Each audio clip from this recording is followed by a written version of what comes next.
Olá, olá, meus amigos, sejam todos bem-vindos a mais um podcast, dessa vez dentro do canal Meu Médico Especialista. E hoje eu tenho o prazer, a alegria de receber um amigo, um dos grandes especialistas que eu tenho o prazer de chamar de amigo. Primeiro especialista, depois amigo, porque essa é uma das maiores, esse cidadão que está aqui, esse doutor que está aqui, meu amigo Dr. Emerson Ciorlin, é uma das maiores referências em angiologia e cirurgia vascular. Quando a gente fala isso, pessoal, que você já tem aprendido isso com a gente aqui no canal Meu Médico Especialista, o doutor está aqui, tem o CRM dele, e aqui nós temos o RQE, que é o Registro de Qualificação de Especialista, ou seja, esse título confere a ele, esse registro confere a ele, junto ao CRM e junto a toda a população, dizendo que ele é um especialista, e ele é especialista em duas áreas de atuação. Quero te agradecer tua presença aqui, daí já vou entrar naquela pergunta que a gente já estava falando aqui, mas antes quero te deixar aqui um momento para você fazer seus agradecimentos aqui, para a gente começar esse bate-papo, que vai ser muito legal, porque eu vou poder contar a história desse grande especialista aqui. Obrigadão, Renato. É muito bom estar sempre aqui entre amigos e tão profissionais como vocês são. Aqui o pessoal da IQS é fantástico, mais uma vez essa inovação dessa plataforma do Meu Médico Especialista vem trazendo o que é importante para a população, ou seja, referência. Isso aí. Tá? Toda vez que a gente fala em referências, em como a população se armar e descobrir quem é realmente um especialista, quem tem uma qualificação, quem tem uma certificação, ela precisa ter um instrumento de procura. Sim. Um instrumento. Hoje, existe nas plataformas dos Conselhos Federais e Regional de Medicina, você pode buscar por especialistas, mas pouca gente sabe utilizar essas plataformas. Então, eu acho que tendo algo mais fácil, de mais fácil acesso para a população, eu acho que é fundamental para divulgar essa ideia. E não só isso, né? Porque dentro da plataforma nós vamos botar todo o seu currículo, a sua formação, aquilo que você... Aqui que é mais legal, porque nós não vamos só colocar o doutor como um especialista que ele já é, mas dentro da especialidade onde ele se destaca, onde ele foi estudar, o que ele faz, para vocês que não sabem, que eu vou ler um pouquinho do currículo do doutor aqui, só para vocês saberem, mas ele também é um médico que ele é speaker, ou seja, ele ensina outros médicos, ele é contratado por empresas multinacionais para levar aquele leve conhecimento dele em várias outras áreas, e isso tudo vai estar dentro dessa plataforma. Então, quando você for buscar um médico, primeiro, dentro da nossa plataforma, obrigatoriamente ele vai ter que ter o RQE. Essa é uma obrigação. Maravilha. Isso já é um, digamos assim, já fez uma linha de corte, né? Nós não estamos aqui, doutor, sempre assim, a gente tem falado, não estamos aqui falando mal de ninguém, a gente só está realmente dando um posicionamento e dando voz para quem tem o título, né? Então, nós não estamos dizendo nada contra quem não tem, nós só estamos dizendo, mostrando quem tem, né? Então, sim, esse é o objetivo da nossa empresa, primeira mão. Bom, o Dr. Emerson é graduado em Medicina pela Universidade Estadual de Maringá. Para vocês que não sabem, Maringá é uma das grandes referências na medicina. Continuando aí, são poucos médicos que se formam lá, eles não aumentaram o número de médicos formando, se eu não me engano, entram a cada vestibular 20. Ainda continua isso, pela última informação que eu tive, né?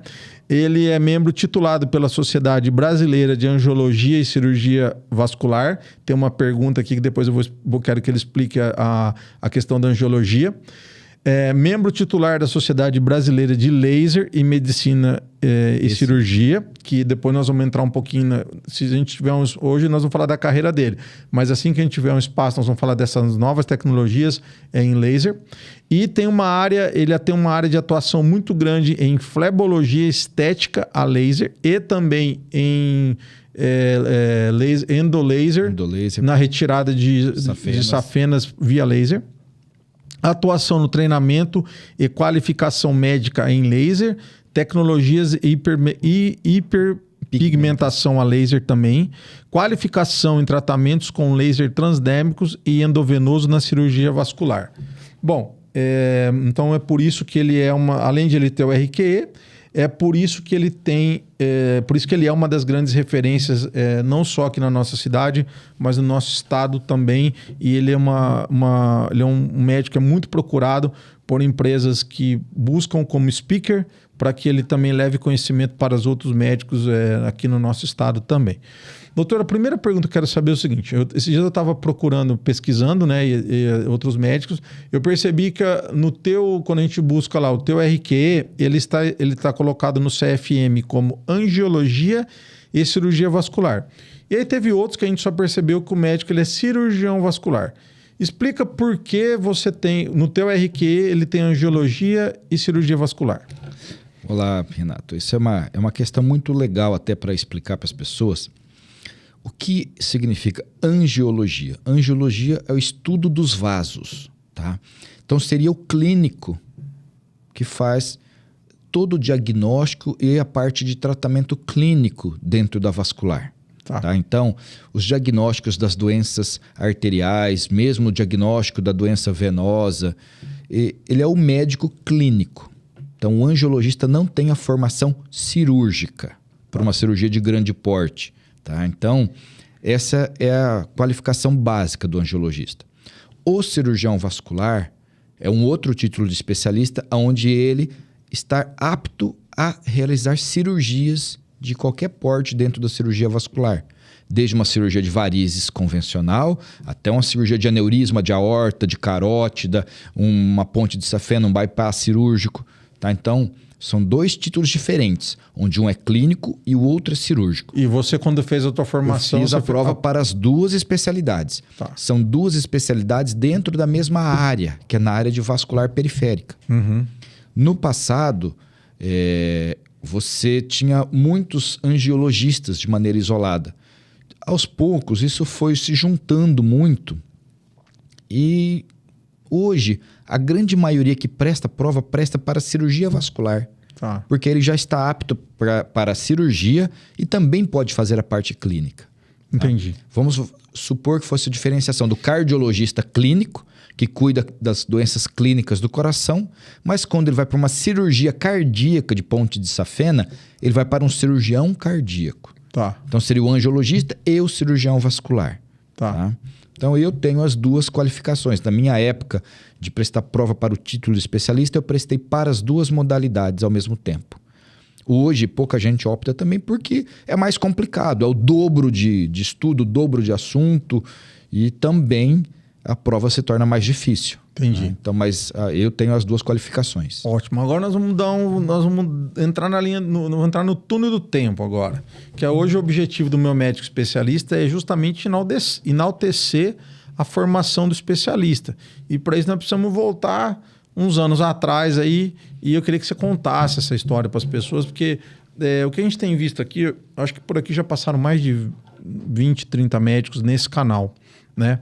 A gente ainda tem aí, nesse primeiro momento, entraram 44 médicos especialistas nesse nosso projeto e foi bem rápido, assim, a gente tinha um prazo para entregar lá com o Atemi, no Coco Bambu, que você teve lá com a gente, mas já tem uma nova leva aí para o ano que vem e foi muito legal a forma como a gente foi recebido com esse projeto, né? Então eu já gravei com mais de 25 por aí, mal tem mais uns 20 para gravar, mas o legal é poder contar um pouco da história, né? Porque as pessoas precisam saber que uma formação do médico especialista não é brincadeira, não. Quer dizer, é muito tempo de dedicação, de renúncia, de estudo, determinação, foco, né? Empenho, ou seja. E aí isso tudo começa antes do vestibular. Sem dúvida. Né?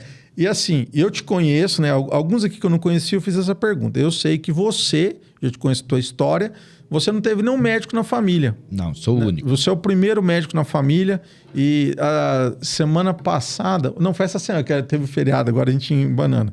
Na quarta-feira que teve um conterrâneo seu, o Dr. Aloysio Figueira, já conhece ele? Conheço. Ele é de Paranavaí, né? E foi estudar em Curitiba, né? No seu caso, você é da região ali também, do norte do Paraná. Apagou ali, Vitor. Voltou já? Então, vou voltar aqui. E no teu caso, você também é do norte do Paraná ali, sabe que eu morei em Maringá um bom tempo, não sou maringaense, e você foi fazer vestibular em Maringá. e passou e fez a faculdade lá.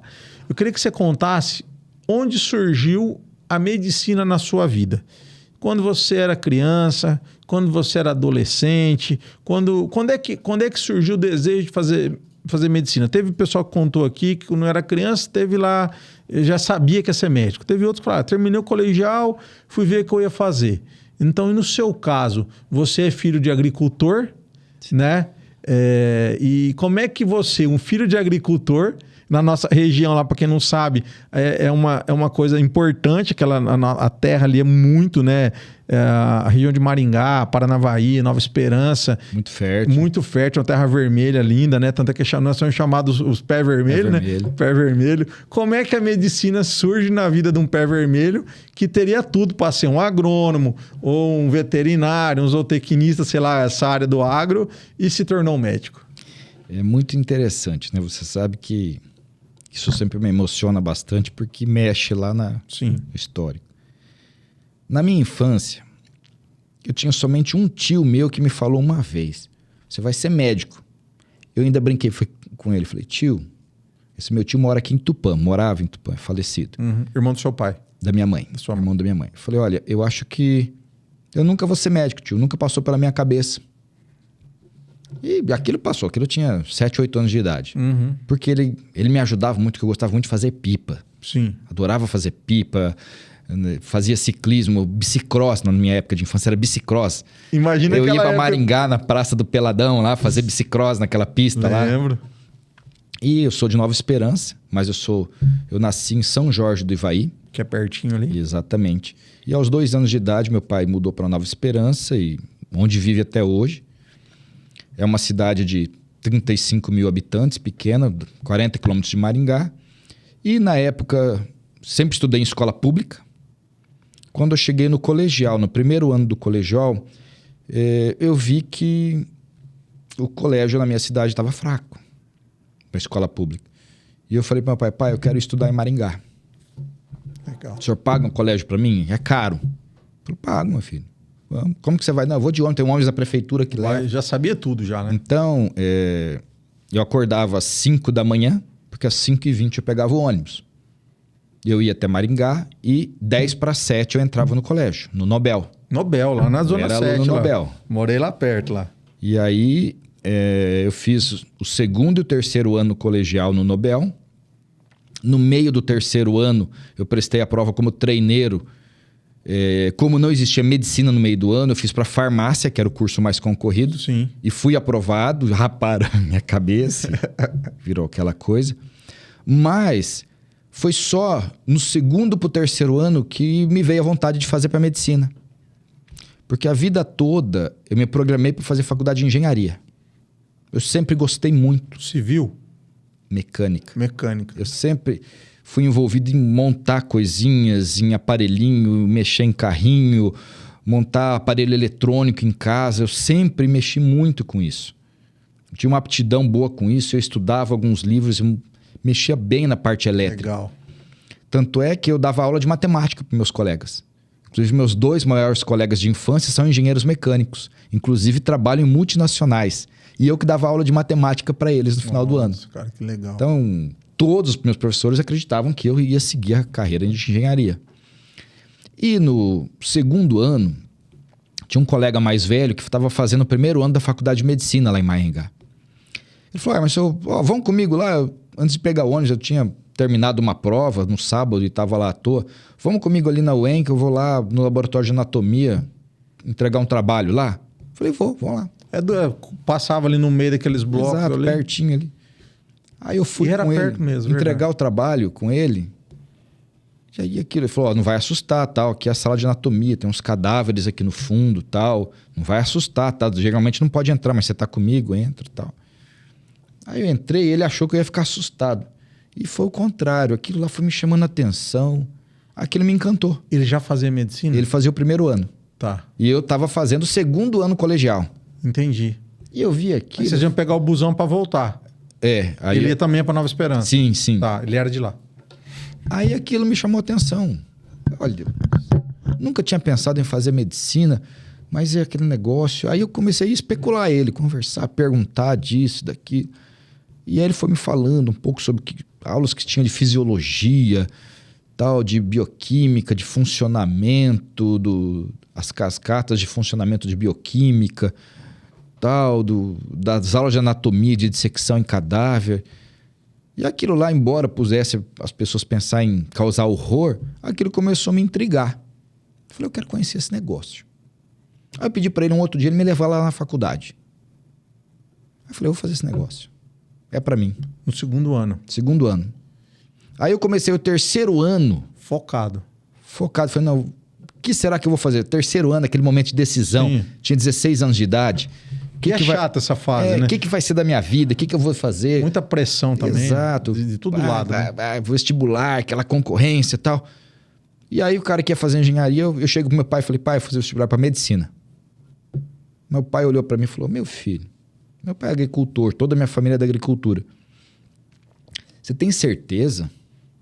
Mas de onde veio isso? Porque você nunca demonstrou, nunca teve nenhum exemplo. Eu falei, não, eu quero fazer. Eu acho que é isso que eu quero. Tá bom, mas você não quer? Faz uma faculdade de Direito, faz uma faculdade de Agronomia, vem trabalhar com o pai, tal. Eu falei, não quero. Tem meus irmãos já aí, tá tudo bem, eu vou fazer medicina. Aí foquei e renunciei a uma série de coisas. Sim. Durante o segundo ano, mas mais especificamente no terceiro. Então, meu convívio social, esporte, até namorada eu perdi por causa de estudo, tá? Que tinha uma namorada que domingo eu ia na missa, terminava a missa, eu ficava um pouquinho e falava, 10 horas eu tenho que estar dormindo porque eu acordo às 5 da manhã. Já não quis. E a mãe dela não acreditou, achou, não, esse menino aí não vale nada, é que ele tá te largando em casa cedo porque ele tem outra. Domingo ainda, hein? Não, tem que estudar, eu vou estudar. E não saía final de semana quando eu tinha prova, não saía, não viajava, não fazia nada. Meus amigos, você não sai mais com a gente e tal. Não. Mas você não bebe uma cervejinha? Não. Então eu renunciei muitas coisas nessa época. Não me arrependo, pelo contrário. Sim. E até alguns amigos falaram, você tá parando tudo isso, vai se arrepender, né? Não, muito pelo contrário. E aí no meio do ano eu fiz vestibular para farmácia para saber como que era o vestibular, porque não conhecia. Então fiz como hoje é chamado de treineiro. Aquela época nossa não falava nem treineiro. Vou fazer vestibular por fazer. E fiz e fui aprovado. Então raparam minha cabeça. E aí a pressão é muito pior, né? Porque aí final do ano eu tinha que passar, eu ia fazer o vestibular para medicina, para quem estava terminando o terceiro ano colegial, e com a pressão tipo assim, você já passou no meio do ano, você tem que passar no final do ano. E a gente sabe que não é bem assim, né? Aí eu prestei vestibular no final do ano, muito mais tenso, tá? Embora no meio do ano tivesse tido uma pontuação muito boa, mas eu fui muito mais tenso. Eu só prestei 3 vestibulares na vida. Eu fiz a Universidade Estadual de Maringá, que era na minha região, onde eu queria fazer realmente. Prestei na Universidade Federal de Curitiba e a Universidade Federal de Santa Catarina, em Florianópolis. Você não fez a UEL? Não fiz o UEL, porque sempre coincide ser no mesmo dia que é o EM. Né? Tinha que catar, lembra que tinha uma loucura de catar o busão e até agora de manhã até tarde. Né? E eu decidi que eu não ia. Eu ia focar que eu ia fazer o EM, eu queria o EM. Eu fazia aqui, eu vou passar aqui. Não preciso fazer Londrina, não. Não, e era louco, né? Porque era muita coisa por fazia vaga, né? Correndo, ia... Não, tipo assim, era... E a UEM era mais concorrido do que a UEL. Sim, a UEL porque era o menor número de vagas. Era o dobro de vaga na UEL. Na UEL era mais, era 80 vagas e era 20 só na UEM. Nossa. Até hoje, né? 20, né? E na UEL aumentou bastante, acho que é 160 hoje. Nossa. Então, aí no final do ano de 1991, eu fiz vestibular. Como terceiro anista, saindo do terceirão, eu fiz vestibular. E muitos falaram, vai passar não, Emerson. O que é isso? Pode ficar tranquilo, vai fazer esse cursinho depois aí e tal. Vai voltar pro Nobel. E eu fiz e fiquei apreensivo. Putz, se eu não passar agora... Eu falei assim, se eu não passar, eu falei pro meu pai, eu vou pra fazenda trabalhar. Não vou mal estudar. Tinha que fazer no mínimo, era 900 pontos na UEM, não era? Pra entrar em medicina, né? O mínimo era 900 pontos. E aí meu pai olhou pra minha cara assim e falou, você que sabe, meu filho. Minha mãe, mas você já tá triste antes de saber? Eu falei, já comecei a me preparar, né? Falei, Tô preparado pro pior já. Mas a pressão era grande. Tinha um irmão meu falecido que... acho que não vai passar não, moleque. Vai se preparando para estudar muito aí. Isso é irmão, hein? Olha só. Mas eu fiz confiante a prova. Fiz a prova bem feita. Aí eu passei. Nossa. Aí eu passei, meu pai me levou para fazer a inscrição, eu lembro até hoje. E são episódios que a gente não esquece, né? Então foi uma entrada, teve uma história muito engraçada. Tinha um sobrinho meu de São Paulo que estava em casa, o dia que saía na rádio o resultado vestibular. Sim. Maringá FM. Exatamente. E quando saiu o resultado, tinha um sobrinho meu que estava comigo no meu quarto, ele estava brincando com uma bombinha, que eu tinha uma bombinha lá de festa de São João, mas uma bomba forte, grande. E esse meu sobrinho, na hora que saiu o resultado, ele riscou a bomba. Ele tava com essa bomba na mão. A hora que eu vi que ele falei, joga isso, moleque. E ele jogou no canto do quarto. Queimou o carpê, era carpê no meu quarto. Deu um estouro, todo mundo da casa veio correndo lá no meu quarto. O que aconteceu? Quebrou o vidro da janela, que era uma bombona forte. Nossa, que travesseiro na cabeça. Então foi um evento até muito engraçado ali. Mas são lembranças maravilhosas.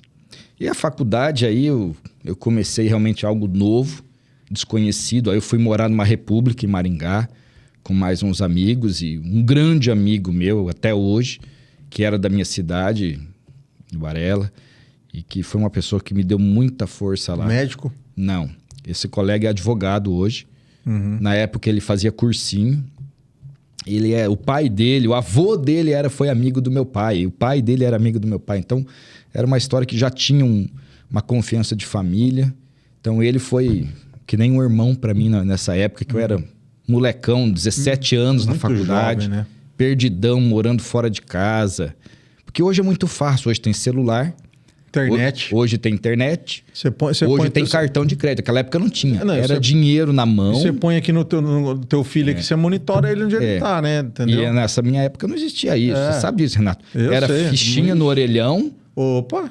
Era dinheiro na mão. E aí depois que eu estava na faculdade, para facilitar algumas coisas, em 1991. Eu comecei em 92. Nós se entrombamos alguma vez naquela faculdade, porque eu entrei em 93. Olha, eu já estava lá na UEM. Você já estava. Estava lá. Então, foi uma faculdade que eu fiz que realmente eu só estudei, faculdade toda. Todo mundo aproveita muito de festas e tal. A gente tinha uma felicidade do curso de medicina ser um número reduzido, então os 20 alunos eram muito fechados, a gente era como uma família mesmo. Tá? Então... o nosso convívio era o dia inteiro, então aquilo virou uma família e todo mundo se dava bem. E pouca gente também. Pouca gente. E era uma turma que ninguém era festeiro. Então todo mundo era muito focado. E Maringá tem uma coisa muito boa, né? O hospital universitário lá, muito bacana para a formação do médico. É fantástico, né? E essa parte toda de faculdade foi uma parte muito importante, com professores excepcionais. Era uma universidade que ainda era nova na medicina. Eu sou da 5ª turma da UEM. Eu fui a 5ª turma a se formar em medicina na UEM. Tá? Era um curso que era novo, só fazia 5 anos que tinha sido reconhecido pelo MEC. E, inclusive, esse ano eles estão soltando a campanha de 35 anos de UEM, tá? Medicina UEM. Nossa, faz 30 anos que você formou. Tá com 20... Eu me formei em 97, 25. 25. Que legal. E a faculdade toda eu me dediquei muito, fui muito focado em estudar. E em que momento da faculdade você opta pela cirurgia vascular, pela angiologia, ou você não tomou essa decisão, ou foi ali, ou quando você saiu? Como é que foi essa história tua com a angiologia, que é a tua especialidade hoje, cirurgia vascular, né? As duas, para ficar claro, né? A gente já explicou isso aqui. Em que momento você opta por isso? E talvez nunca uma especialidade nunca encaixou tão bem para um médico, né? Porque é muito claro que você faz o que você gosta e faz bem feito. Como é que isso aconteceu também? É mais um fato muito curioso, né? Às vezes a gente não acredita que o destino leva a gente para os locais, mas eu sempre acredito muito nisso. Que nada é por acaso. Sim. A faculdade toda, desde o começo, eu sempre apaixonei na área cirúrgica. Tá? Como eu gostava de muita coisa manual, de habilidade manual, então a área cirúrgica me encantou. Então aprender a mexer com pinças, porta-agulha, sem tocar a mão em nada, só através de pinças, aquilo foi me encantando. Meu grande professor Minao Okawa, professor de técnica cirúrgica. Fantástico médico. Fantástico como Será pessoa, que ele é vivo como ainda, médico. doutor? Eu não tenho certeza para te informar, mas eu acredito que sim. É. Tá? Mas eu vou até averiguar isso, Sim. eu fiquei curioso agora. Mas ele era um excelente professor, junto com mais outros colegas lá na técnica cirúrgica. E aquilo foi me estreitando. Na época do internato, tinha 2 áreas que eu me sobressaí bastante. Tá? A primeira área e que todo mundo queria me segurar era na pediatria. Por incrível que pareça. Eu me dava muito bem na pediatria e eu tinha vaga garantida para ficar lá como pediatra, para fazer pediatria. Tinha colegas, professores de pediatria que falavam, não, eu tinha um jeito bom com criança, eu tinha um feeling legal, só que eu não queria porque eu sofria junto. Então aquilo me afetava também. Eu também ia para casa muito desgastado. E a área cirúrgica. Na área cirúrgica sempre foi grande desafio, sempre desafiador. E por fim, foi se aproximando das coisas. Eu acompanhava um ou 2 professores que faziam cirurgia pediátrica. Então, quando eu terminei a faculdade, eu estava voltado a fazer cirurgia pediátrica. Tá? Eu que entrava para auxiliar. Eu era o único que gostava de entrar para auxiliar cirurgias infantis lá. Você lembra o nome dos doutores? Meu Deus do céu, tá na ponta da língua. Roberto Watanabe, que é quem mais entrava, o Roberto Watanabe. Sim, famoso. E o Russon? Russon. Ele que operou a Gabi. Isso. E tinha um outro colega mais velho, que esse se aposentou, não trabalha mais. Mas era basicamente o Watanabe e o Russon. Mas o Watanabe é com quem eu entrava bastante. Tá? Ele era o mais novo da época lá dos cirurgiões pediátricos da UEM e era o que mais dava oportunidade. Então a gente tinha um entrosamento, ele já me chamava pelo nome, eu brincava e tal. E eu como aluno ia lá sempre disposto a entrar. Então eu me formei, fui prestar vestibular para cirurgia geral e aí já nas áreas de aptidão, que a gente já direciona, eu direcionava tudo para a cirurgia pediátrica. Tá? Prestei vestibular para cirurgia geral voltado à pediátrica, logicamente que nos 3 lugares que tinham as melhores do Brasil. Federal do Paraná, Curitiba.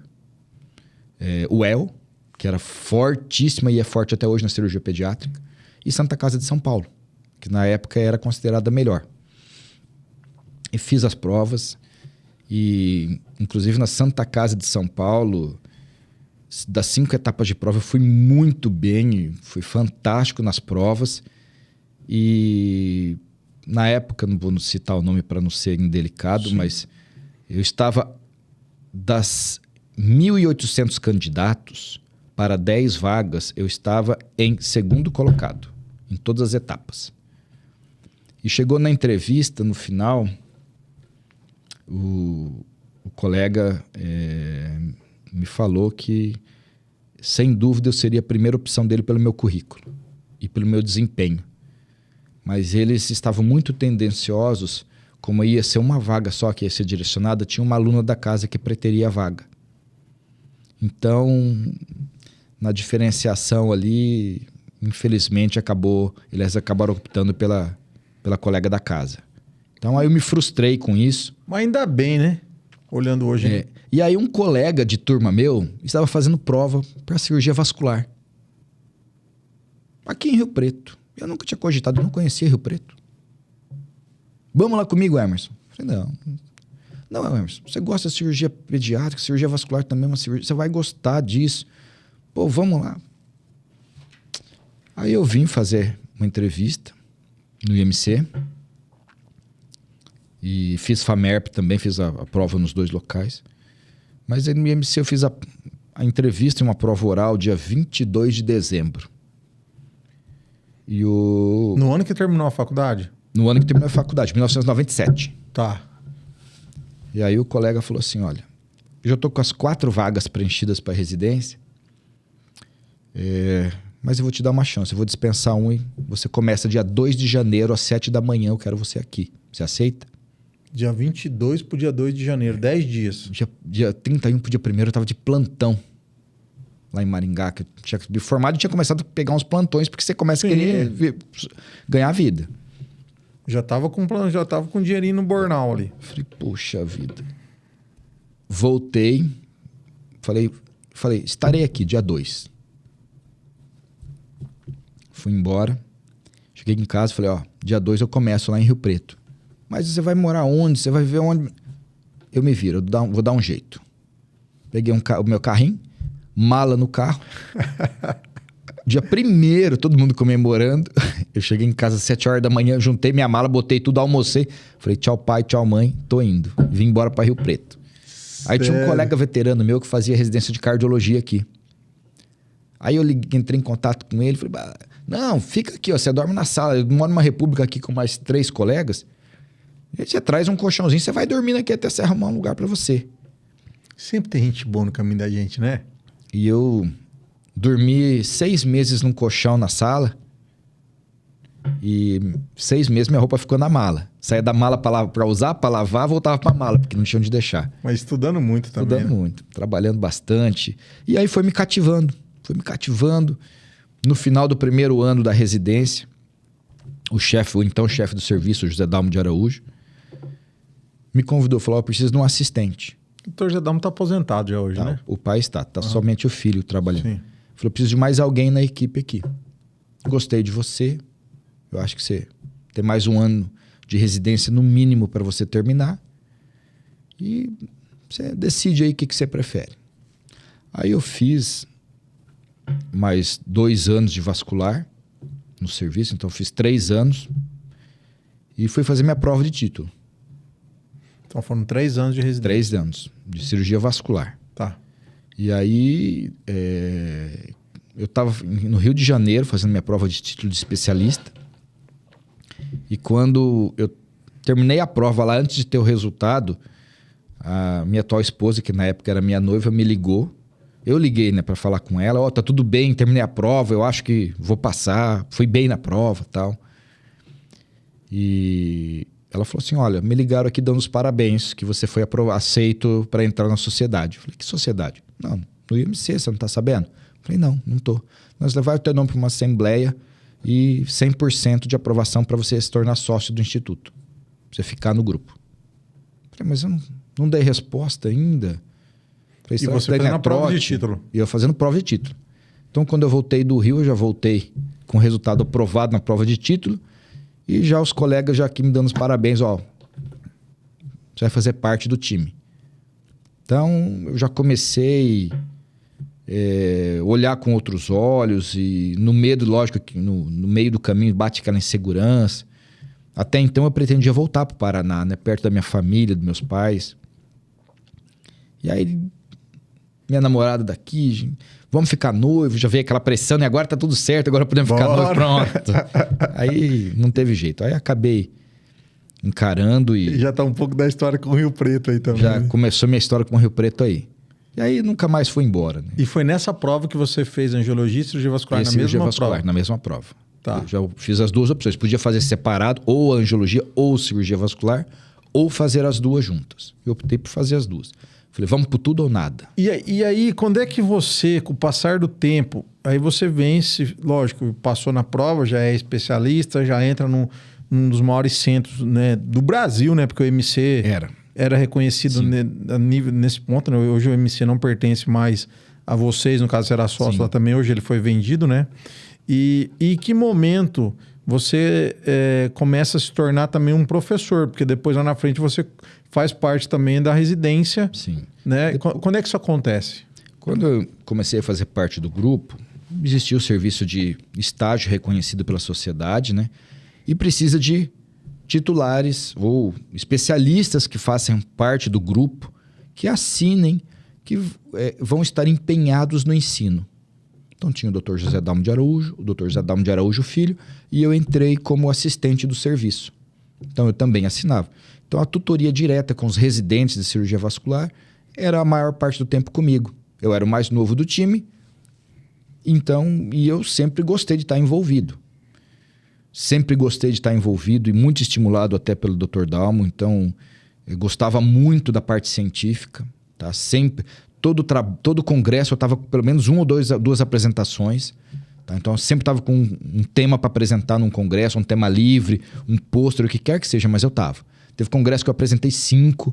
Tá? Então, aí eu comecei a ser convidado para debatedor em mesa, coordenador de mesa em alguns eventos, no Pan-Americano no Rio de Janeiro, no Brasileiro, em congressos menores. Tinha a nossa jornada de cirurgia vascular em Rio Preto, que eu organizava junto. Tá? Então, aí eu sempre fomentei muito essa área científica, sempre gostei muito. Muito envolvido no projeto que nós tivemos de célula-tronco para transplante autólogo, né, em isquemia de perna. Então, teve vários momentos que eu participei muito junto com a equipe ali. A gente realmente... até o Dr. Dalmo brincava comigo. O que você faz da meia-noite às 6 da manhã? A resposta é: eu estudo. Então, era estudar, era escrever. Era o momento que tinha para escrever, para estudar, era isso. É da meia-noite às 6. Então, tinha que arrumar um tempo. Tá? Nesses tempos que, teoricamente, você deveria estar descansando, tinha que arrumar pelo menos um pedaço dele para escrever um capítulo de livro, para escrever um artigo científico, para estudar e correr Preparar a aula, né? Preparar a aula, para ministrar aula para os residentes. Então, eu sempre gostei, isso me motivava. Embora muita gente fale, pô, eu gostava, adorava. E mudavam-se regras para publicação de trabalho, e dava um trabalho você se adequar a modificações de regra. Eu ia ler, estudar e vamos fazer. Até porque, no caso, o professor, no caso do médico, né, toda vez que ele ensina, ele aprende duas vezes. Né?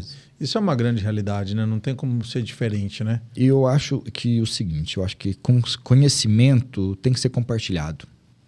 Tanto é que eu tenho muitos amigos que foram ex-residentes, grandes pessoas, têm, assim, amizades imensas, tá? Eu sou padrinho de casamento de pelo menos 3 ex-residentes do serviço, entendeu? Legal. Então, a gente mantém vínculos aí que leva para a vida toda. Então, mais do que... você foi professor do cara. Não, fui amigo. Por quê? Não é só algo técnico ali. Eu, pelo menos, sempre tentei passar algo mais. A parte técnica, sim. Mas eu sempre brinquei. Macaco vê, macaco faz. Técnica é repetição. Agora, o entender o que está fazendo, o momento de fazer, tá? Isso é o que diferencia um cirurgião de um operador, como dizia o professor Minao Okawa. Sim. Cirurgião tem que saber o momento, a técnica e fazer tudo corretamente. O operador opera sem muita indicação. Você nunca teve medo de ensinar também, porque você nunca viu ninguém como teu concorrente, né? Porque você sempre soube do teu espaço. E essa é uma pergunta que eu quero te fazer. Assim, porque você vinha num centro, uma das maiores referências, que é o MC, né? A gente descia de helicópteros aí para vocês fazerem as cirurgias, né? Você viveu essa fase também, sim. Né? E um grande centro reconhecido no interior, né? Nós que somos considerados uma das capitais do interior, né? No Brasil. E em que momento você dá uma virada na sua carreira? Porque hoje você tem um consultório muito, muito, muito top, com as tecnologias mais modernas que existem dentro do laser, dentro de tudo, né? E mesclando... Né? Eu acho uma coisa muito legal que você fala assim, não é só porque hoje está o laser que só se faz laser, né? Quer dizer, você tem todas essas técnicas à sua disposição e aí um grande cirurgião, um grande profissional sabe o momento de lançar a mão de uma técnica, seja ela de laser, seja ela uma técnica, digamos assim, mais antiga, no sentido de... Não é que está ultrapassada, mas é uma técnica que ainda funciona, ou seja, mas você tem ali, na hora que você puxa aquela aljava, o pessoal mais jovem, de repente, não sabe o que é aljava, mas é onde se coloca as flechas, né, do arqueiro, mas na hora que você puxa aquela aljava, você tem ali várias flechas de terapêuticas, né? E como é que foi essa mudança na sua vida, que você fala, cara... Putz, eu não posso ficar longe dessa tecnologia, eu tenho que, mais uma vez, me superar, porque você se superou de buscar esse conhecimento também, falar, não posso ficar para trás, e foi buscar isso, e hoje você, dentro de Rio Preto, você na minha opinião, né, é um dos profissionais mais completos, porque na sua aljava, como eu disse aí, você tem aí várias flechas que poucos têm, né? Que você consegue saber qual o melhor tiro aí, dependendo do que precisa ser feito pelo paciente. Isso é muito interessante, né? Eu trabalhava num serviço que fazia tanto a parte de cirurgias arteriais, grande porte, aneurismas, enxertos, tá? Cirurgia de carótida. Então, cirurgias grandes, complexas, mas muita cirurgia de varizes também. E eu sempre gostei muito de trabalhar na parte venosa. E aquilo, eu sempre me destaquei na habilidade na cirurgia de varizes. Tá? E os residentes, até tem alguns residentes aqui na região que brincavam muito comigo, né? Falavam, você assovia pra ver e ela vem na ponta da tua agulha e tal. Aquelas brincadeirinhas. A gente não consegue tirar nada. Aí você vai lá e põe a agulhinha lá e sai na tua mão. Parece que você tá brincando, parece um passe de mágica. Mas não é sensibilidade. E às vezes é difícil você ensinar isso. Mas a partir do momento que a pessoa começa a entender a sensibilidade é muito mais importante do que uma força e do que a técnica isolada, a técnica sem sensibilidade nunca fica 100%. E aí, eu era muito bom e sempre gostei muito de fazer isso. Mas eu trabalhava num grupo quando a gente tinha muita coisa. Comecei a frequentar alguns congressos e quando começou a surgir a história do laser na cirurgia vascular, aquilo chamou atenção. No começo, eu olhei, ressabiado. Aí fiz o primeiro curso de laser transdérmico que teve no Brasil, Dr. Kazumiaki, foi feito em Campos do Jordão. Você lembra? Não, foi em São Paulo. O ano? 2005, 2004, por aí. Nossa. E aí eu fiz esse primeiro curso e fiquei empolgado pra caramba. Falei, nossa, isso vai agregar algo pra gente muito legal, sem ter que dar anestesia, sem levar pro centro cirúrgico. Aí só eu de Rio Preto fazendo esse curso. Não existia ninguém. É um curso também que foi pequeno, foram 20, 30 pessoas em São Paulo. Aí no ano seguinte ele fez outro curso em Campos do Jordão. Estava presente no curso também. Fiquei empolgado, mas algo desanimava.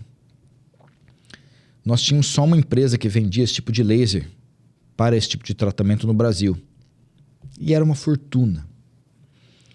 E aquilo lá você não conseguia entender como que você conseguiria pagar aquele aparelho com o tratamento. A conta não fechava. A conta não fechava. E aí eu trouxe para o grupo, no IMC, e todo mundo, não, isso aí não funciona. Não, isso é muito caro para não funcionar. Ou seja, E eu fui amadurecendo aquela ideia. E toda vez que tinha um curso ou um evento, eu estava presente. E aquilo foi me chamando a atenção. E mesmo eu sendo muito fanático pela cirurgia de grande porte, gostava de presente em tudo. Mas aquilo foi cada vez mais me chamando a atenção. Chegou no momento que eu falei, olha, eu preciso focar melhor em uma área e eu quero diferenciar isso. Só que para fazer cirurgia arterial de grande porte e você começar a aumentar o teu serviço de flebestética, é difícil conciliar. Você, quando se torna ultra especialista, você tem que focar em uma área em detrimento a outras. É difícil fazer tudo ao mesmo tempo. E aí eu comecei, dentro do serviço, a falar, olha, vamos focar.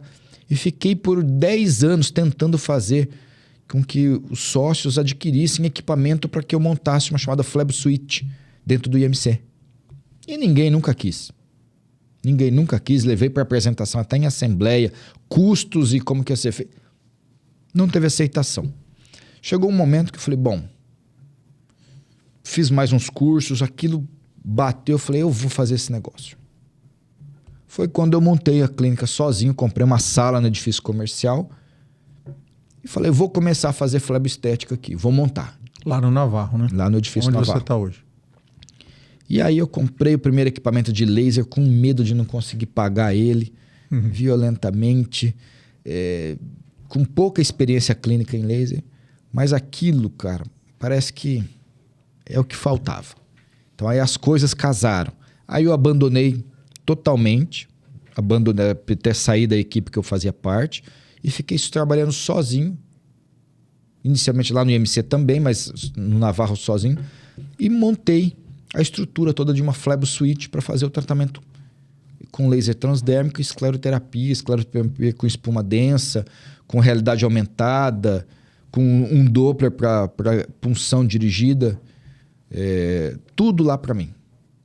E isso cada vez mais foi se mostrando útil. Tanto é que na pandemia, onde nós não tínhamos possibilidades de cirurgias eletivas, eu continuava fazendo os tratamentos no consultório.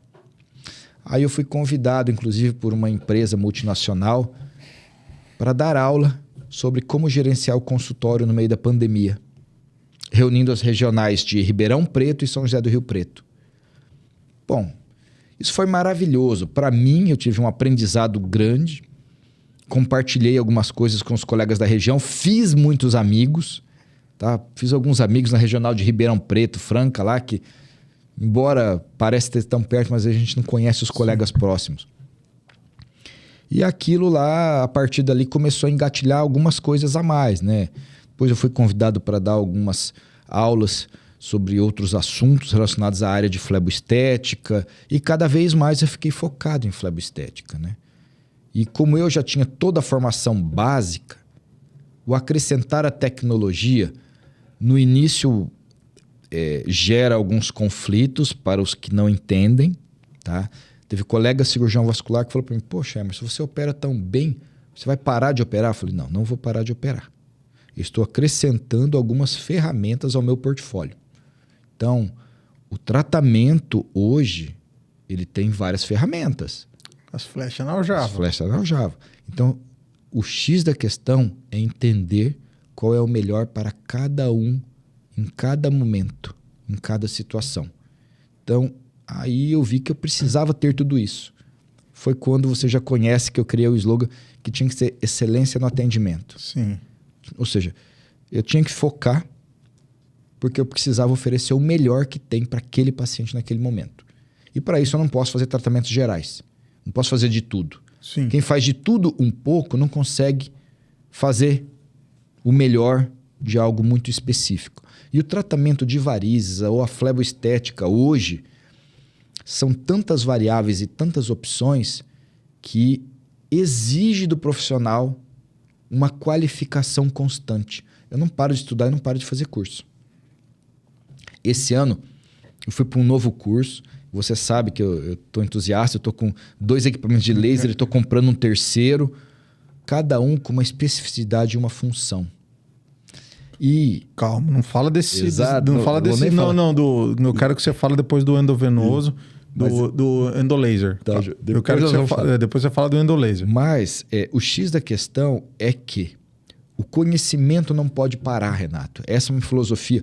E quem me ensinou e que me falou isso muito bem foi uma pessoa que nunca estudou na vida. Foi meu pai. Tudo que você aprende, ninguém te toma. Estudou na faculdade, né? Porque ele é uma sumidade no que faz, né? Meu pai nunca estudou nem um ano, nem colégio, nem primário, nem nada. Mas ele aprendeu a ler e escrever com um vizinho de sítio. Mas é sábio, né? É sábio. Então, você vê, uma das frases mais sábias que eu ouvi foi de alguém que nunca estudou. Mas alguém que sabe se dedicar ao que faz. Tudo que você aprende, ninguém toma de você. O dinheiro vem, vai. Amizades, pá, tem problema. Mas conhecimento é teu. Tá? Então, conhecimento, você adquirindo, e quanto mais conhecimento, você vai ter mais ferramentas para você usar. E essa mudança de paradigma teve uma coisa muito importante. Eu já era um cirurgião vascular com 20 anos de carreira, estabelecido, sócio de uma instituição sólida na época. E aí teve um colega que falou, Emerson, o que aconteceu, cara? Você jogou tudo para cima, você está começando tudo do zero. Sim, acho que a gente precisa recomeçar algumas vezes. Eu voltei a estudar. Para fazer laser bem feito, você tem que voltar a estudar física. Física. Eu comprei livro de física. E aí acho que eu tenho até uma participação especial, que minha filha hoje faz faculdade de física, quer ser astrofísica. Mas, pra você ter uma ideia, não se pode aprender a fazer laser com um mero cursinho, uma orelhada. Voltei a estudar física, voltei a estudar dermatologia e física na interação com os tecidos. para entender o que eu vou fazer. Não é só saber disparar um aparelhinho. É entender a fisiologia. O que me despertou na medicina que eu te falei? Eu fui no laboratório de anatomia e fisiologia. Isso voltou a me morder depois de 20 anos de profissional estabelecido. Falei, não, eu vou estudar de novo, vou fazer esse negócio. A hora que eu vi um tratamento a laser que ele me encantou, eu falei, não, mas eu quero fazer esse negócio, eu quero ver se isso daí é tão bom quanto está todo mundo falando. Hoje eu sou convencido, sou um grande fã e adepto, mas tem que ter formação muito bem feita. O cara tem que ter força de vontade, tem que ter humildade de voltar a estudar. Não tem outra forma. Se você quer fazer laser, você tem que estudar. E assim, né? A gente hoje tá acontecendo a prova de Fórmula 1 no Brasil, né? Não adianta dar uma Ferrari para quem não sabe dirigir. Exatamente. Né? E o saber dirigir é toda uma formação, né?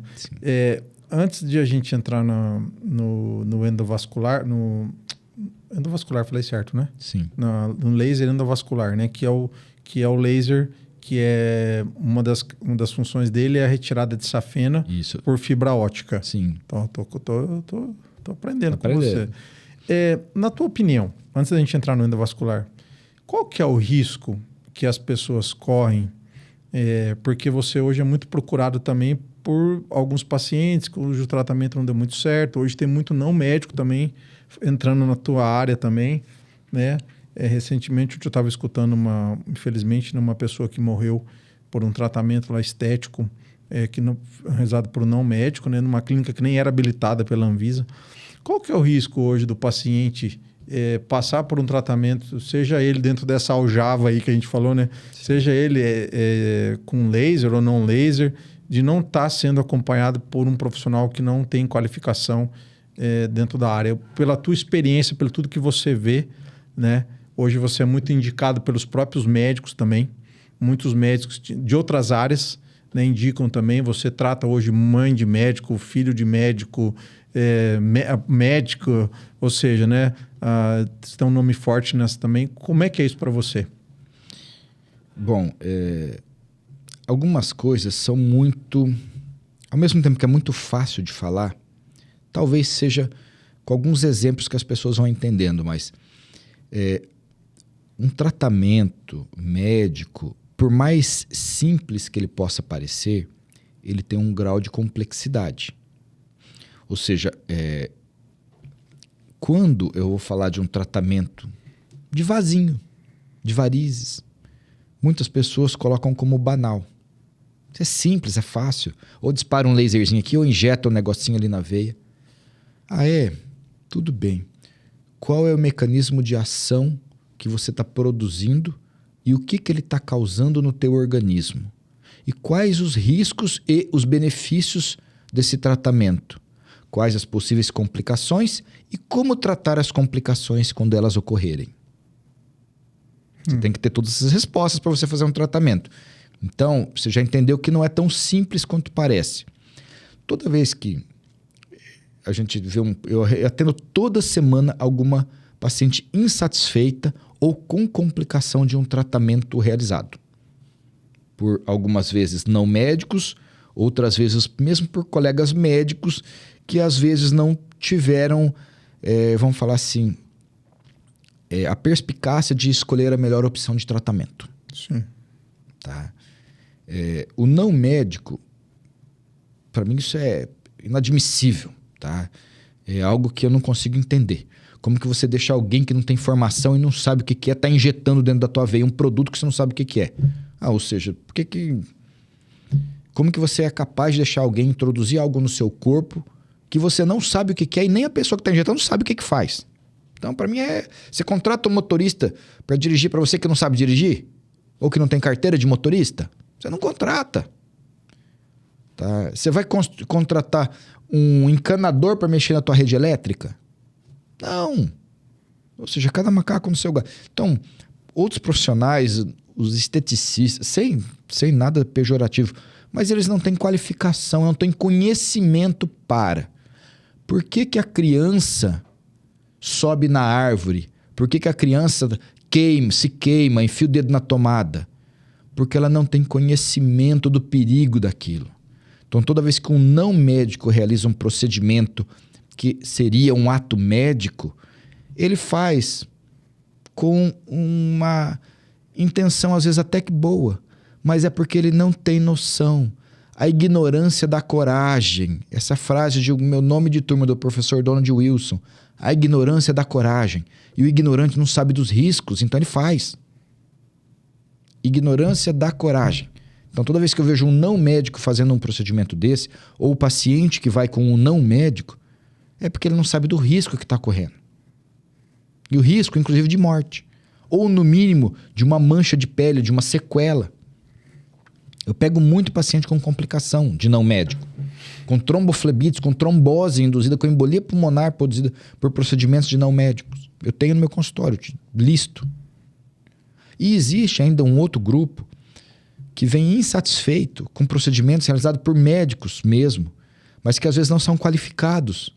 Ou às vezes é um médico que não teve um treinamento condizente ou não tem uma ética condizente, para ser mais exato. Porque eu não posso oferecer para o meu paciente o que eu quero. Tem que ser o que é melhor para ele. Não é o que é melhor para mim. O melhor tratamento é o que é bom para o meu paciente. Não bom para mim ou para o meu bolso. Tá? É uma maneira elegante a gente falar que, infelizmente, como toda área, tem profissionais que gostam mais de ganhar dinheiro do que de resolver o problema. Sim. Tá? Então, não é uma questão financeira. O dinheiro tem que ser a consequência do meu trabalho e não a finalidade única e exclusiva. Tá? Então, toda vez que você quiser tratar um paciente seu bem, um cliente seu muito bem e ver ele satisfeito, trate como gostaria que tratassem a tua mãe, a tua irmã, tua esposa, tua filha. Sim. Tá? E isso eu levo para a minha vida. Então, toda vez que vem um paciente com alguma queixa desse tipo, quando é de colega médico, ou é porque ele não tem o conhecimento específico, ele não é um especialista na área, tá? Ele não tem um RQE, tá? Ou, às vezes, o colega está num momento que ele tomou uma decisão intempestiva, ele realizou uma indicação, às vezes, num momento de empolgação excessiva por realizar um procedimento. Tá? Agora, quando o procedimento é bem indicado e bem realizado, com conhecimento, e a paciente bem esclarecida, você nunca vê problema. Tá? Então, essas duas coisas são muito importantes. Do não médico e do médico Sim. também, que não está qualificado ou não está habilitado para o procedimento. E as pessoas, eu acho que falta divulgação realmente do assunto. Porque é o que eu te falei. Você contrata um motorista que não tem a carteira de habilitação? Não dá, né? Por que você vai no médico que não tem um registro de especialidade? Por que você procura um médico que não é especialista na área? Correndo risco. Pedreiro faz tudo na tua casa? Não. O encanador vem fazer o serviço de hidráulica. O eletricista vem fazer a parte elétrica. O pintor vem fazer a pintura. Ah, mas é tudo simples. O cara pode fazer nenhum deles. Mas cada um é especialista na sua área. Sim. Tá? Todos eles trabalham na construção. Mas aquele que é especialista na área é o que vai fazer bem feito. Então, toda vez que você acha que você... eu vou achar um negócio mais barato ali, o barato sai caro. Porque ou não vai atingir a expectativa tua, ou não vai resolver o seu problema porque não era aquela indicação, ou vai ser mal feito e você não vai gostar. Tá? E diferente de uma construção ou um carro, de uma... o nosso corpo, nem tudo você consegue modificar, né? Medicina não é matemática. Não é matemática, 2 mais 2 exato. nunca dá 4. Então, essa complexidade do procedimento médico é que tem que ser levada em consideração. Tá? Uma última frasezinha, um último exemplinho que eu vou te citar aqui. Uma vez eu ouvi isso da boca de um professor meu, que ele citava um caso que atendeu um paciente e cobrou um valor X, e esse paciente reclamou: pô, o senhor me cobrou tudo isso e o senhor não vai fazer nada? Ele falou: exatamente. Exatamente. Porque eu precisei estudar tudo esses anos para saber que eu não preciso fazer nada para te resolver teu problema. Que você não tem esse problema que estão apontando. Então, muitas vezes, o mais importante é todo o conhecimento, toda a bagagem do profissional que ele tem que ter para saber o que não fazer. Tá? Alguns pacientes vêm em procura de tratamento que não precisam ser tratados ou que não devem por questões de saúde. Tá? É muito mais importante saber quando não operar. É muito mais importante, porque aquele que não deve ser operado, se for operado, o prejuízo é certo. Tá? As indicações de um tratamento, primeiro deve passar pelas contraindicações. Quem eu não posso fazer, aonde eu não posso. Quando eu avalio um paciente no consultório, ele entrou, já vê como que ele está andando, qual que é a cor do tipo de pele dele, está tomando sol, não está, toma remédio, está inchado, está gordo, está magro. Tudo tem que ser analisado para que a partir daquilo ali e a partir da conversa, você pense em estabelecer algum diagnóstico e, depois de confirmado, um tratamento. Ah, mas eu vou no médico que ele me atende e trata tudo no mesmo dia. Tá, mas ele nunca resolveu o seu problema, né? Por isso que você está aqui. É verdade. Não existe milagre na medicina. Tratamentos médicos não são exatos, não é uma matemática exata, não é igual para todo mundo. Existem variáveis e o nosso organismo, nossos órgãos, seja a pele, seja o vaso, eles demandam um tempo de recuperação, de reabsorção quando tratado com laser, de cicatrização quando é algo cirúrgico. E o resultado final é só depois disso. Então não existe como você fazer tudo em um dia só e resolver seu problema do dia para a noite como num passe de mágica. Toda vez que algum profissional oferecer um passe de mágica, foge dele. E no nosso exemplo aqui, às vezes não precisa tirar a flecha da aljava, deixa ela ali porque ela não tem Não é necessária muitas vezes. É isso aí. E me fala desse último equipamento que você trouxe, né?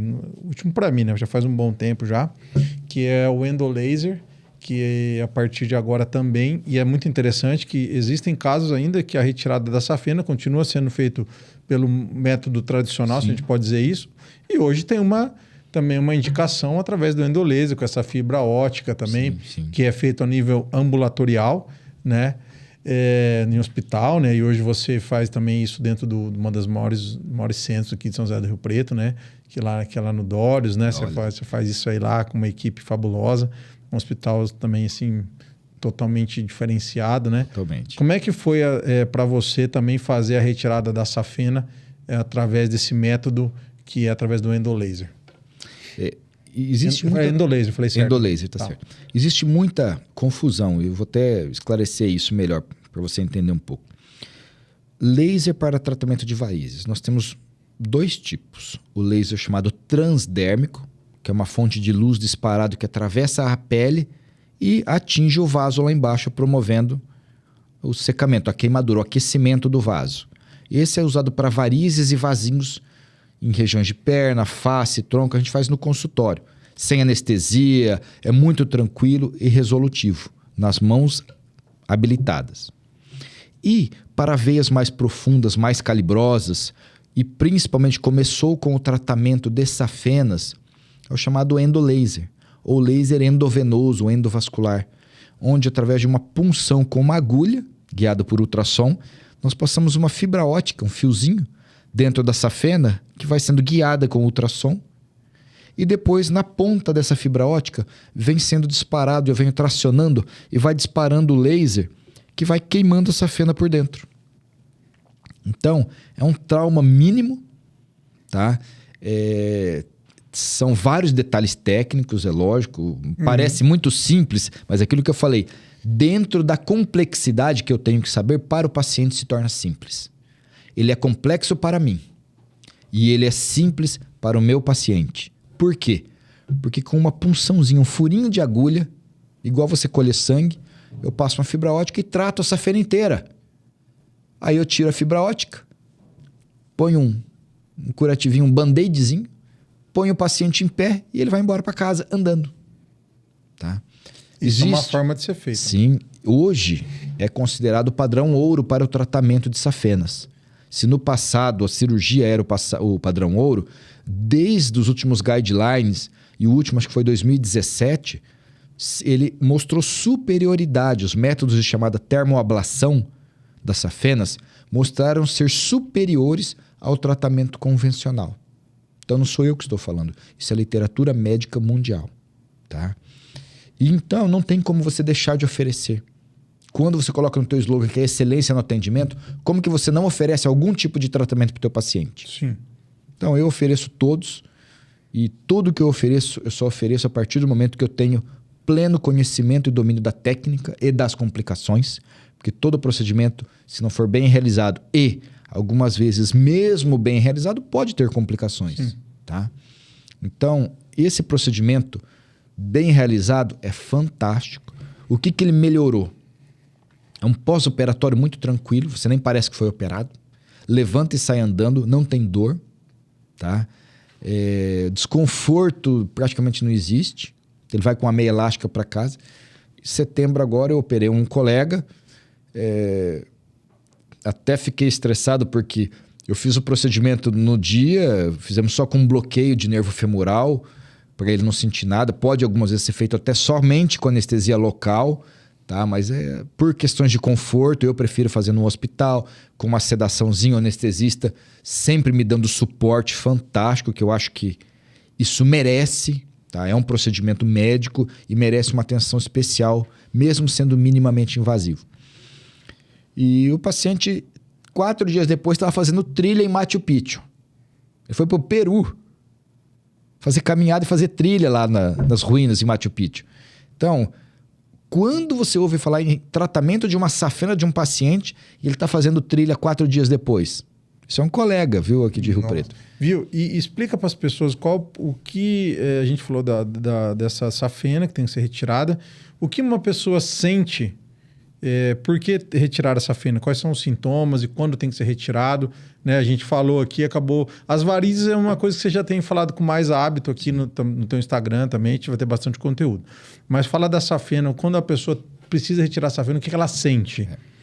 Bom, esse é o ponto mais polêmico. A indicação da remoção da safena, do tratamento da safena não mudou. Não é porque os novos métodos são mais simples que você sai tratando qualquer safena. A principal indicação do tratamento para a safena é um quadro clínico, ou seja, paciente que tem sintomas. Paciente que tem sensação de perna pesada, dor, desconforto, presença de varizes calibrosas ligadas a ela, que estão dilatadas por um refluxo do sangue da safena para esses vasos. Tá? Tudo isso corroborado com a imagem ultrassonográfica, demonstrando que isso é a causa compatível com o problema. Então tem que ter nexo, causalidade. Não pode ser, eu achei um ultrassom de uma safena insuficiente, eu vou operar ela. Não. Tem que ter quadro clínico compatível. Tem que ter sintomas e sinais e um exame de ultrassom compatível, um ecodoppler compatível. Ou seja, as coisas têm que se justificar. A partir daí você tem uma indicação de tratar a safena, que nunca é em regime de urgência. Tá? Tratamento de varizes é sempre eletivo. Tem que ser estudado, analisado, planejado para o tratamento. Eu tenho que tratar minha safena logo porque senão eu vou ter trombose. Não caia nessa conversa. Não caia nessa conversa. Tá? Tratamento de varizes é eletivo, nunca é urgência. Tá? Trombose, ela pode ser propiciada pela presença de varizes? Pela literatura médica, quem tem varizes calibrosas tem um risco aumentado de ter tromboflebite e trombose. Um risco aumentado, não significa que vai ter, tá? Então, tem que tomar muito cuidado, porque eu vejo que muitas pacientes me procuram no consultório assustados. Porque falaram que eu vou ter trombose porque eu tô com varizes. Calma aí. Vamos analisar, vamos ver o teu quadro clínico, vamos ver suas varizes. E são raros os casos de varizes menores relacionados à trombose. Geralmente, quando aumenta o risco de trombose, são aquelas varizes muito exuberantes, tá? Que são visíveis e que já deveriam ser tratadas muito antes. Tá? Então aí não tem urgência, já devia ter sido tratado. Entendi. Tá? Então, varizes é uma cirurgia eletiva, onde tem que ter o quadro clínico, principalmente para retirada da safena de perna pesada, cansada, dolorida e às vezes tem inchaço na perna também, tá? Muitas vezes você tem tudo isso sem ter insuficiência da safena. A safena ela é uma veia superficial e que pode dar esses sintomas, mas a maioria dos sintomas causados pela insuficiência das veias profundas é que justificam isso, e não somente a safena. Então, eu atendo muito paciente para segunda ou terceira opinião sobre a retirada da safena. E a gente tem que ter um tempinho a mais para explicar um pouco sobre esse assunto, porque às vezes o paciente não entende que às vezes, mesmo retirando a safena, você vai continuar com sintomas. Então, por isso que tem que ser muito bem indicada a retirada. Tem paciente que é operado ou faz um endolaser para tratar a safena e continua com inchaço e com dor na perna. Sim, se você tem insuficiência de veia profunda, isso tem que ser estabelecido antes. Qual o benefício do tratamento? Entendi. Muito bom, meu amigo. Eu queria dizer para você que é sempre um prazer falar com você. E eu sempre falei para vocês que ia ser top esse podcast aqui, porque estamos falando com um especialista diferenciado na área dele, de atuação. E nós falamos um pouco da carreira dele. Eu entrei aqui nesse assunto porque é um assunto importante, é uma questão de que também foi uma mudança de carreira, né, na vida dele. E hoje, né, cada vez mais sendo reconhecido como uma das referências nessa área do laser. E pensa que esse podcast aqui ele vai ficar gravado para sempre dentro do YouTube. Você acabou de dizer que a sua filha está fazendo física, né? A Lari, né? E você tem toda uma carreira de sucesso, onde você pautou sempre pelas coisas éticas. E pensa que daqui 5 anos, 6 anos, quando a Lari estiver se formando, onde que ela quiser olhar isso daqui, o que você quer deixar de mensagem para ela? Porque um dia ela vai ver. Um dia ela vai ver, ela vai assistir, vai ver tudo que você falou, tudo que tenha também o teu dia a dia com ela, né? Mas pensa numa mensagem assim, como se naquele dia ela precisasse escutar aquilo. Para alguma tomada de decisão. Esses dias atrás eu contei um episódio para o meu filho que ele não sabia, que a gente toma uma tomada de decisão que muda a sua vida, né? Você conhece Maringá, eu lembro muito bem. Um dia eu estava indo trabalhar e eu parei com o carro ali perto do Willie Davis, ali perto daquela praça, e o sinal abriu, eu fui, e uma senhora que tinha um posto de saúde ali perto, ela atravessou a faixa no vermelho e eu atropelei ela. E naquele momento eu tinha 2 saídas, ou eu fugia ou eu assumia. E minha carteira era nova, estava chovendo, e eu parei e nós demos o socorro. E aquele podia ter mudado a minha vida, uma decisão, né? E isso, mas veio de ensinamento lá atrás. Na época eu liguei pro meu pai estava trabalhando na época, me ajudou com tudo, ou seja, fiz o caminho certo. Né? Que eu poderia ter feito o caminho errado também. Sim. Né? Mas é naquele momento que você precisa daquela palavra. Então, o que você quer deixar a mensagem aqui hoje para tua filha, que daqui a pouco está se formando, seguindo carreira e tocando a vida dela? Eu acho que isso realmente, eu acho que o exemplo vem de dentro de casa. Ou seja, quando a gente fala em educação, em exemplo de vida, eu acho que, principalmente nossos filhos, eu acho que eles aprendem olhando, vendo, assistindo ao filme da nossa vida. Então, o que eu procuro sempre deixar muito explícito para ela? Primeira coisa é dignidade e honestidade. Isso não pode faltar nunca. Respeito ao próximo em qualquer situação, tá? E humildade sempre para procurar aprender e fazer o melhor possível. Toda vez que você for fazer alguma atividade na sua vida profissional, na sua vida pessoal, eu acho que a tua dedicação tem que ser 100%. Tudo que eu faço, eu nunca faço para fazer mais ou menos. Ou eu vou fazer bem feito ou eu não faço, tá? Hoje, eu dei alta para uma paciente que eu operei, eu tinha proposto uma forma de tratamento, por fim, ela não quis realizar aquilo de maneira completa, porque ela não tinha, era uma questão financeira. Sim. Sem problemas. Tirando aquele endolaser que ela não quis, o resto eu fiz no melhor do que eu podia fazer. Então, independente da situação, eu acho que a gente tem que ser honesto, correto e fazer o melhor sempre, tá? Esse de fazer bem ao próximo, pensar no próximo, a empatia, entender como que as pessoas se comportam e como você deve se comportar em relação a elas. O convívio entre as pessoas, isso tem que ser muito importante. Humildade, respeito, dignidade, ética. Eu acho que são os pilares que a gente tem que levar para a vida. É o que eu tento passar para ela em casa. E você também tem uma filha do coração, assim como eu tenho 2. Sim. Você tem uma netinha também. Uma netinha de 8. E já fica aqui a mensagem aí. Sem dúvida. Porque quem tem uma convivência com você sabe disso, né? E é isso aí, a família é tudo, né, meu amigo? Nos momentos que a gente passa aí, né? É a base, é o que te acolhe. Um beijo para a Patrícia aí também, grande companheira também. E é outro ponto que a gente tem que ressaltar, né? Também. Por trás de um profissional, de alguém que desempenha um papel e muitas vezes fica 80% do seu tempo no hospital, numa clínica, no consultório, tem a família em casa dando suporte, né? Sim. E senão a gente não consegue fazer tudo isso, né? Então a gente tem que contar sempre com esse apoio. E que muitas vezes é um trabalho que nem é tão valorizado, né? Sim. Mas sem isso você não... Não funciona. Não funciona. A roda não gira, né? A roda não gira. E outra coisa, né? A família tem que rodar da maneira que gira a tua vida também. Ou seja, se você tem uma vida pautada em humildade, honestidade, dignidade, ética, tua família também tem que estar nisso. Senão é incompatível. É isso mesmo. Tá? Então é incompatível. Até os círculos de amizades, né? Sim. Eu falo que a gente...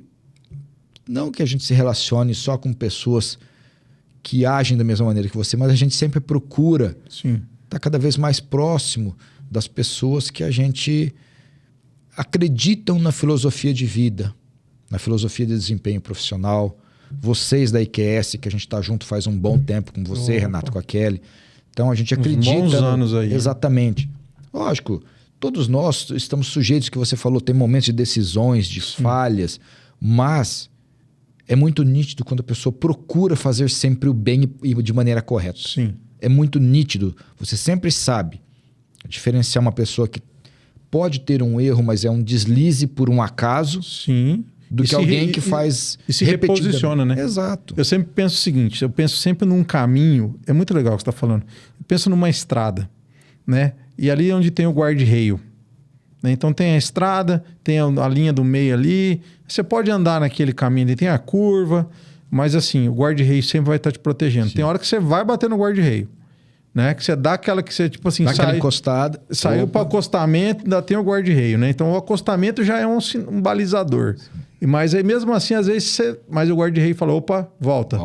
Volta. Quer dizer, porque o caminho é esse aqui, né? Você tem ali, o asfalto perfeito, você tem o acostamento, que não é o melhor lugar para andar, ainda você tem a grama e o guarda-reio. Quer dizer, mas é isso aí, você indo nesse caminho... Né? E quando você está andando com gente boa, no sentido, né? Pessoas honestas, né? Pessoas boas, do coração bom, o caminho vai trilhando, né? Sim. E é muito bom. E você viu que teve uma coisa que a gente falou de coisas aqui que envolvem algo a mais, e eu procuro propositalmente nunca falar nas minhas pautas que as questões religiosas. Sim. Ética, religião, profissionalismo. É lógico que tudo isso se combina. E, como eu falei, eu acho que respeito ao próximo. Eu atendo pessoas de todos os tipos de religião, tá? Católicos, protestantes, evangélicos, testemunho de Jeová, espíritas. E eu procuro não julgar a pessoa pela sua religião. Sim. Eu procuro ver se aquela pessoa, dentro dos princípios da religião dela, está fazendo o bem, ótimo. Tá? Porque quem sou eu para falar que a minha religião é a melhor ou que a minha é... Eu sempre acho que a gente tem que ter humildade para entender tudo isso, sabe? A história de religião eu acho que está muito dentro da gente, de fé está dentro da gente. E conheço muita pessoa que frequenta igrejas e centros e tudo mais e não faz o bem no dia a dia. Tá? Então fazer o bem... amor ao próximo, respeito, Qualquer religião tem que existir. Sabe, meu amigo, outra coisa que diz, a Kelly falou isso aí, né? Uma coisa que está acima da religião, não de Deus, né? Sim. Da religião humana, tô falando Sim, de pessoas. sim. Chama-se caráter. Caráter. É isso aí. Isso aí. E isso a gente respeita. Sim. Né? Então, é isso aí. Então, e muitas vezes você pode até errar, mas você volta, você se reposiciona, você fala com a pessoa, errei com você, não foi o que eu quis fazer, essa atitude minha foi errada, você se reposiciona. Então, isso chama-se caráter, né? De você ter conduta. E isso está acima da religião. Acima da religião. Da religião humana, né? Isso. Quando eu falo assim, a partir do momento... Hoje eu estava conversando com meu sobrinho isso daí. A partir do momento que o homem meteu a mão nisso aí, vai ter problema. Porque o ser humano, né? O ser humano, ele pode falhar, ele falha. Ele vai falhar, entendeu? Falhar. Então, isso aí, as religiões podem errar. Mas uma pessoa de caráter, ela cabe em qualquer lugar. Sim. Né? Bom, muito feliz de estar aqui gravando esse Ótimo. podcast. Ainda bem que nós fizemos hoje com bastante tempo, porque sempre a nossa conversa é muito boa, né? E Conversamos obrigado bastante. O Vitor, obrigado mais uma vez.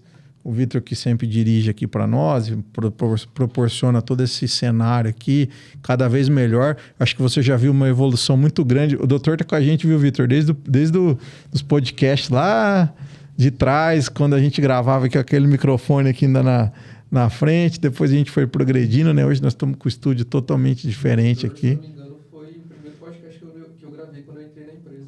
E ainda era com aquele microfone aqui. Era. Com aquele microfone, com os LEDzinhos ainda. Mas Agora, hoje nós estamos, por isso que valeu a pena. Bom. Então, É bom ver os amigos profissionalizando cada vez mais. mas doutor, precisa falar para ele que ele não para de comprar equipamento aqui a todo momento. Agora mesmo, ó, aquele computador que Ô, tá ali Renato, você veio falar isso pra mim? Eu que sou o cara mais ávido por comprar equipamento. Não, olha, A minha esposa começou a ficar louca comigo. A hora que a gente fala que vai sobrar uma graninha pra gente viajar, pra gente reformar a casa, ela quer trocar o carro dela, fala, não, eu tô comprando outro aparelho de laser. Mas você acabou de pagar um, não interessa, eu vou financiar o outro agora. É isso aí. Então, olha, ó, aquele computador que tá ali já dá entrada num carro já, e essas câmeras tudo aqui. Mas graças a Deus a gente brinca bastante, mas a gente... Ontem eu e ele tava conversando, ontem não, foi quarta, né? Ontem foi feriado, né? Na quarta que a gente foi gravar, né? Que ele tá fazendo um curso que ele pediu para mim e tal, e a gente já quer revolucionar essa parte de gravação de cirurgia. Inclusive, dia 16 já temos que ir lá gravar o doutor lá no Dólios. E a gente fica louco, né? É da gente isso, né? Fala, pô, nós temos que mostrar isso aí, né? É inovação. E mostrar o que está sendo feito, né? Uma coisa que é inerente às pessoas que têm esse tipo de visão é inovação sempre. Você sempre busca... Eu não consigo ficar parado. Toda vez que você se acomoda, eu falo que você dá marcha ré. Então, não pode ter comodismo. É sempre querer evoluir. O que você falou, teu estúdio aqui, o quanto evoluiu, cara. É nítido. O quanto a equipe evoluiu. Pô, e a conversa fica boa, né? Nós com o Fica. fone aqui, Lógico. entra no flow, né? Sim, é outra coisa. É outro mundo. É outra qualidade. Equipamentos na área médica hoje, o que possibilitam pra gente, o que a gente tem de informática para levar informação para as pessoas. É, isso mesmo. Pô, isso tudo é fundamental. Muito bom. Obrigado, Ótimo. meu amigo. Obrigado mesmo, Obrigado pessoal. Então, vocês podem curtir esse vídeo, vocês podem compartilhar, vocês podem nos seguir nesse canal que é novo, né? O doutor já participou com a gente no Cash que Salva. Hoje ele está aqui no Meu Médico Especialista, porque nós estamos falando justamente da carreira dele como um grande especialista que é. Então, obrigado vocês terem participado. Se vocês gostaram, não deixe de compartilhar. E daqui vai sair muitos cortes que vocês vão ver no Instagram, tanto do Meu Médico Especialista, no da IQS, também do Dr. Emerson Ciorlin. Valeu? Pessoal, obrigado, valeu. Até a próxima. Valeu, obrigado.